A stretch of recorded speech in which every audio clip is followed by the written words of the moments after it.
रामकृष्ण हरी माऊली. मी माधुरी धनगर शिवगुरुनगरी या चॅनेलमध्ये तुमचं मनापासून स्वागत करते. तुम्ही हे लोकेशन बघून ओळखलंच असेल की आपण कुठे जायला आहोत. ते आपण हातलाई देवस्थानाला भेट देण्यासाठी जायलेलो आहोत. धाराशिव जिल्ह्यातील सुंदर हातलाईचं मंदिर आहे. हे धाराशिवपासून 3 ते 4 किलोमीटर अंतरावर हातलाई देवस्थान आहे. खूप जागृत देवस्थान आहे. तिथला तुम्हाला मी इतिहास मंदिराची माहिती सांगणार आहे. तर ही हातलाई देवीची कमान आहे किंवा गेट म्हणू शकता. तिथून आता आपण आतमध्ये जात आहोत आणि सुंदर असा नजारा आहे.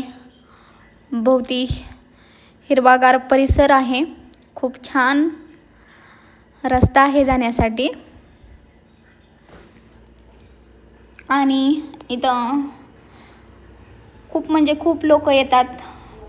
सकाळी पोलीस भरतीचे विद्यार्थी व्यायामासाठी आलेले असतात. पुन्हा तसेच प्रौढ व्यक्तीही व्यायामासाठी येतात. आणि मंगळवारी आणि दररोजच खूप गर्दी असते हातलाईला. निसर्गरम्य वातावरण आहे, त्यामुळं खूप छान वाटतं. बघू शकता तुम्ही किती सुंदर नजारा आहे.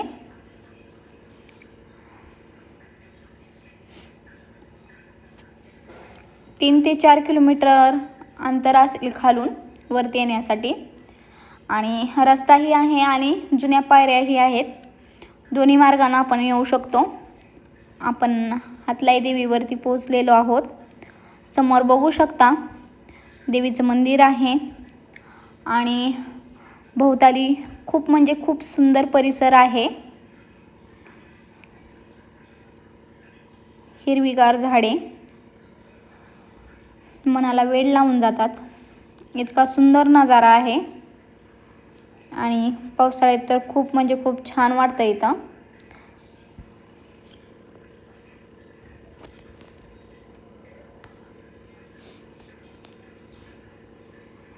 मंदिराच्या कडेने पूर्ण झाडं आहेत.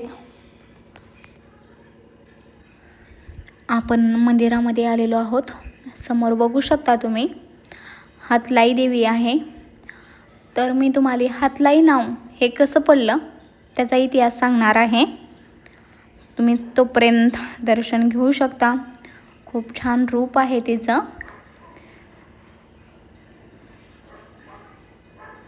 तर गाभाऱ्यामध्ये हे समोर दिसते ते गणपती बाप्पा आहेत. आणि इकडून जाणारा मार्ग जो आहे तो प्रदक्षिणा घालण्याचा मार्ग आहे. आपण देवी भोवती प्रदक्षिणाही घालू शकतो. त्यासाठी रस्ता सोडलेला आहे थोडासा.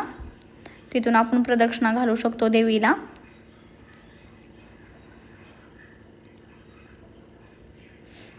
समोर बघताय आपण सुंदर देवीला पूर्ण शेंदूर लावलेला आहे. शेंद्रानं तिला सजवलेलं आहे आणि तिचे चांदीचे डोळे आहेत. आपण वरती बघतोय तर देवीवरती छत नाही. त्याचे 2 कारणे आहेत.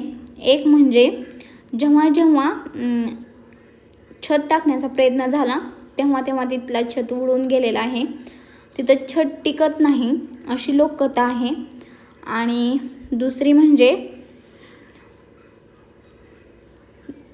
हातलाई देवी ही देवी पार्वतीचं रूप आहे आणि 64 योगिनीपैकी एक ती आहे.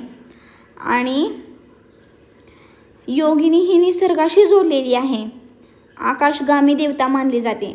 त्याच्यामुळं मंदिराची रचना ही उघड्या आकाशाखाली असते.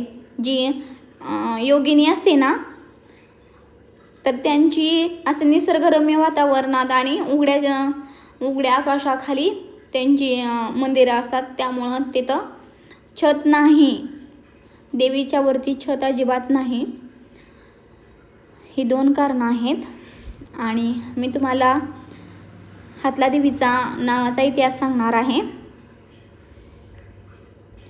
हातला देवीला हातलाई हे नाव का पडले, कसे पडले ते सांगणार आहे. तर हातलाई नावामागे एक आख्यायिका सांगितली जाते. की देवी दुर्गा जेव्हा महिषासुराचा वध करण्यासाठी रूप घेऊन आली तर त्यांच्यामध्ये युद्ध झालं. त्या युद्धामध्ये महिषासुराचे दोन्ही हात छाटले गेले आणि ते हात या टेकडीवरती पडले गेले. त्यामुळं हातलाई किंवा हातला देवी असं नाव पडलं. ही अशी आख्यायिका आहे. आणि हे तुम्हाला माहीत होतं का ते पण सांगा. आणि मंदिर कसं वाटलं ते पण सांगा. खूप छान मंदिर आहे. इकडं समोर निसर्ग आहे. हा समोर दिसतो तो कुंड आहे. भाविक इथं मंदिरात येण्याआधी हातपाय धुवायचे आणि नंतर मग मंदिरात येतात. खूप छान वातावरण आहे. इकडं पुढे खुली जिम आहे. खुली जिम म्हणजे पोलीस भरतीचे विद्यार्थी भरपूर सकाळी व्यायामासाठी तिथे येतात. त्यांच्यासाठी खुली जिम आहे. किंवा लहान लेकरांना लहान मुलांना खेळण्यासाठी हे खूप खेळणी आहे तिथं. सिसॉ, घसरगुंडी खूप म्हणजे खूप आहेत. इकडं सुंदर बाग आहे.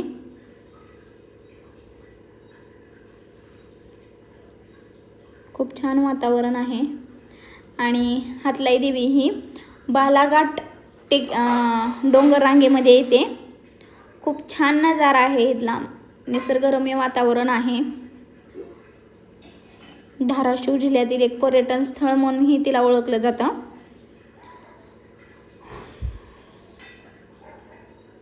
खूप सुंदर नजारा आहे, बघू शकता.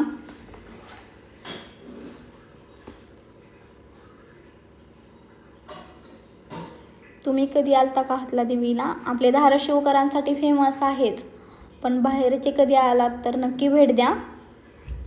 खूप छान वाटेल, प्रसन्न वाटेल. आणि आता आपण चाललेलो आहोत महागारी. तुम्ही जर माझ्या शिवगुरुनगरी या चॅनेलला सबस्क्राईब केलं नसेल तर करून घ्या, जेणेकरून तुम्हाला नवीन नवीन व्हिडिओ बघता येतील. भेटूयात नवीन व्हिडिओमध्ये. आणि व्हिडिओ माझा कसा वाटला नक्की कळवा. तोपर्यंत रामकृष्ण हरी माऊली.